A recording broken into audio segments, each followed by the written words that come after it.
আজকের ভিডিওটা আরম্ভ করছি বাড়ি থেকে। গরমের জ্বালায় গামছা গায়ে আর লাইট জ্বালানো ছিল, লাইট অফ করে নিয়ে বাইরে বেরিয়ে দেখছি গোপাল, ওর বাবা, গোপালের বাবার সোনার দোকান, সেখানে হাতে ব্রেসলেট পরে রেডি হয়ে গেছে মামার বাড়ি যাওয়ার জন্য। বাইরে বেরিয়ে দেখি উইকেট উল্টো করে রেখে দিয়েছে।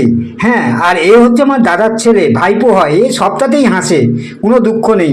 যাকে ওদের খেলাটা নিজেরাই খেলছে, নিজেরাই হাততালি দিচ্ছে, খেলবে কি করে, লোক যাতায়াত করছে চারদিক দিয়ে, আর এবং বাচ্চাদের খেলা সবাই দেখছে, বুঝলো তো। আর খুব চিৎকার চেঁচামেচি করছে, আর ওরা খেলছে যা ভাবে সে বলার মতন না, নিজেরাই ব্যাট করছে, নিজেরাই ফিল্ডিং করছে। যা বল গেল ছাদে উঠে, আমি আকাশের দৃশ্যটা দেখছি পুরো মেঘলা অবস্থায়, যা গরম, বৃষ্টির দেখা নেই, চাতক পাখির মতন অপেক্ষায় রয়েছি আমরা। তারপরেই ওদের খেলা আরম্ভ হয়ে গেছে। ও বাবা, বোলিং করছে কি, মাঝে মধ্যে শুয়েও পড়ছে, যতবার বোলিং করছে ততবার উইকেটগুলো পড়ে যাচ্ছে, আর ততবারই ওদের ঝামেলা হচ্ছে। সেই সব দেখেই চলে আসলাম বাড়ির থেকে। আর ভিডিওটা যদি ভালো লাগে কাকার পাশে থেকেও সাবস্ক্রাইব করে।